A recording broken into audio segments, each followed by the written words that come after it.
Let him cook! Let him cook now! Let him cook! I said let him cook!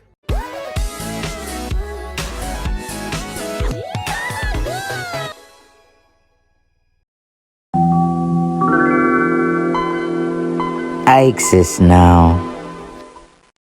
I've done 2 of those AU lore ramblings that I somehow did out of nowhere just because, well, I can. And also because I getting some recognition of all people, Fire Porter.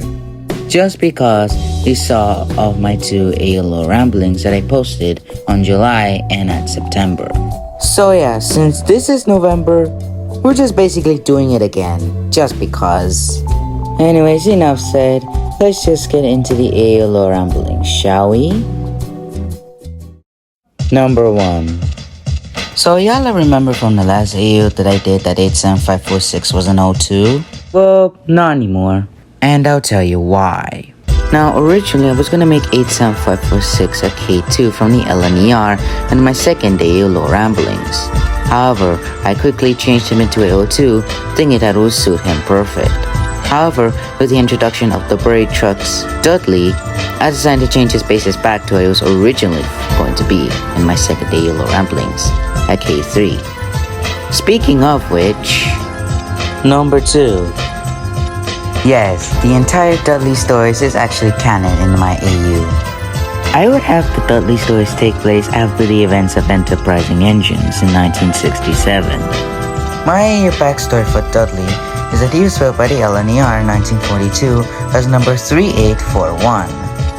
He would be renumbered as 3971 in 1946 before being part of British Railways and being renumbered to 63971.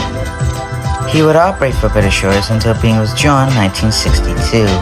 Where he was soon turned into a departmental locomotive, and he was soon allocated back to his old birthplace of Doncaster. When Dudley's driver heard of a safe haven where steam engines can roam free, known as the island of Sodor, Dudley had enacted a plan to get there. He pulled a heavy freight train buffer Baron Furness. However, a diesel was set to take the train all the way up until his destination. Soon, Dudley sabotaged that diesel's plan, and he would soon take the train all the way up until Titmouth. And thus, the Dudley stories happened.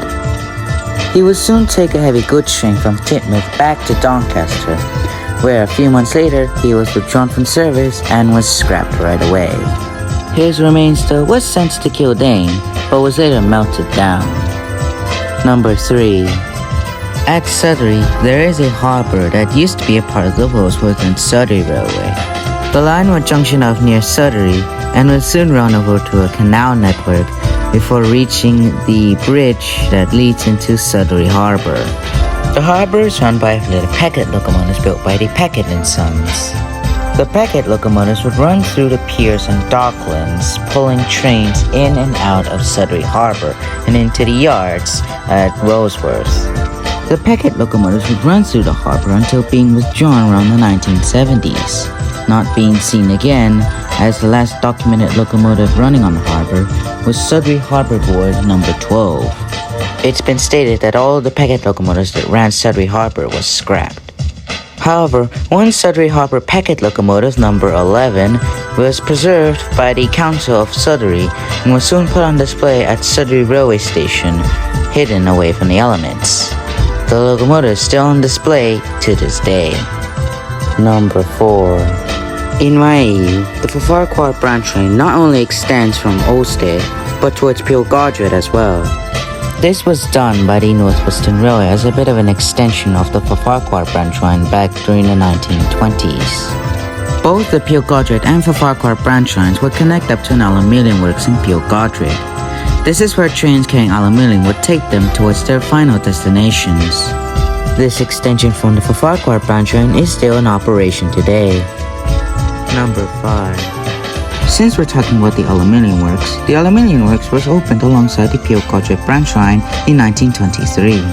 This aluminium works was worked by the Packet and Hunset locomotives that worked there. There was also a narrow gauge line, which gained notoriety thanks to two now Scarlet-owned mid-Sodor locomotives named Falcon and Stewart. The narrow gauge lines had since been closed in the 1970s, with the standard gauge lines being in operation to this day. Number 6. When the Mid-Sodor Railway was opened in 1872, it had its first number 1 built by the Falcon Works.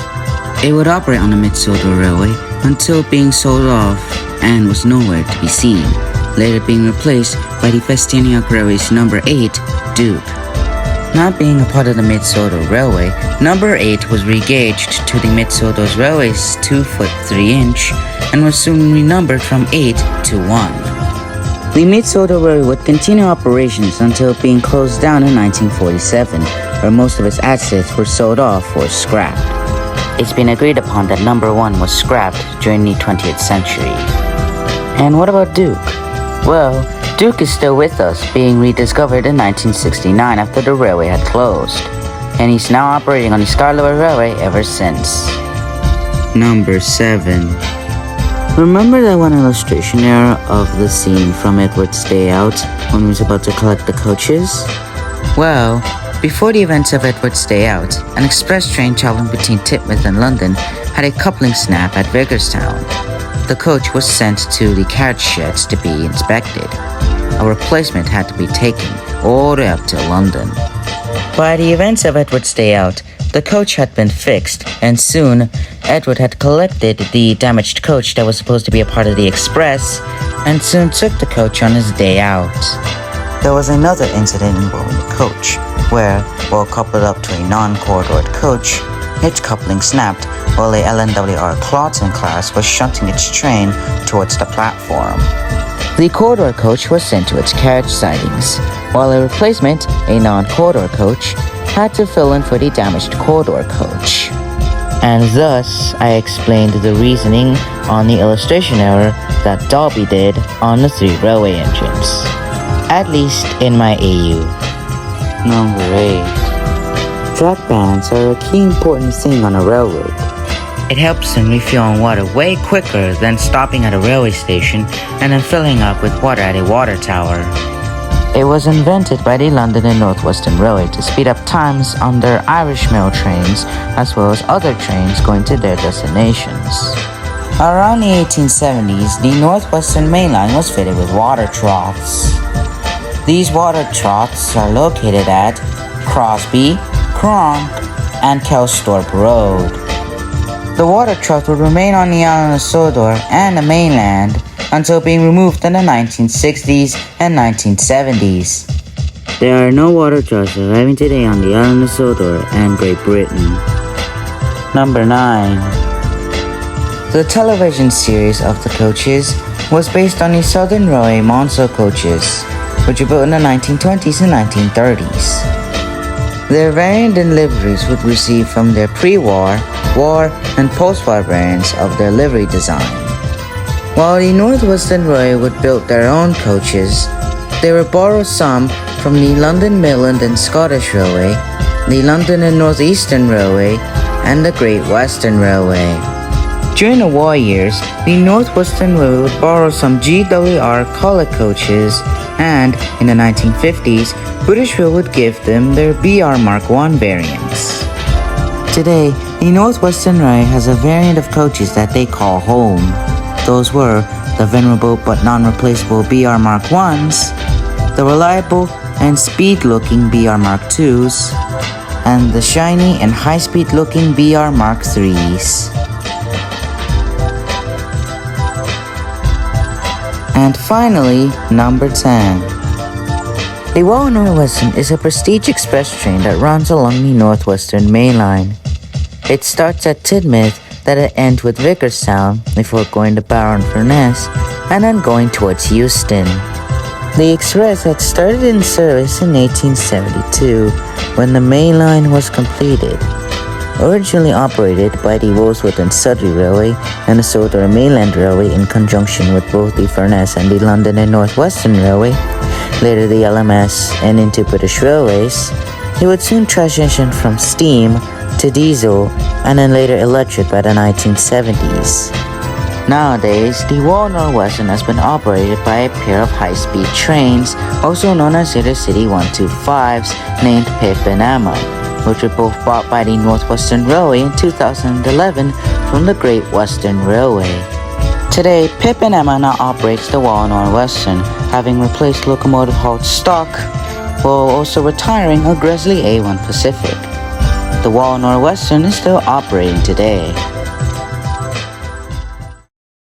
Wow, I never really knew it would be this long. And we're done with the third ALO ramblings. It took me like 6 days to complete this, and I'm somehow getting tired of it. The next one will not be due until January, so you better wait on that. Anyways, I'll see you guys next time.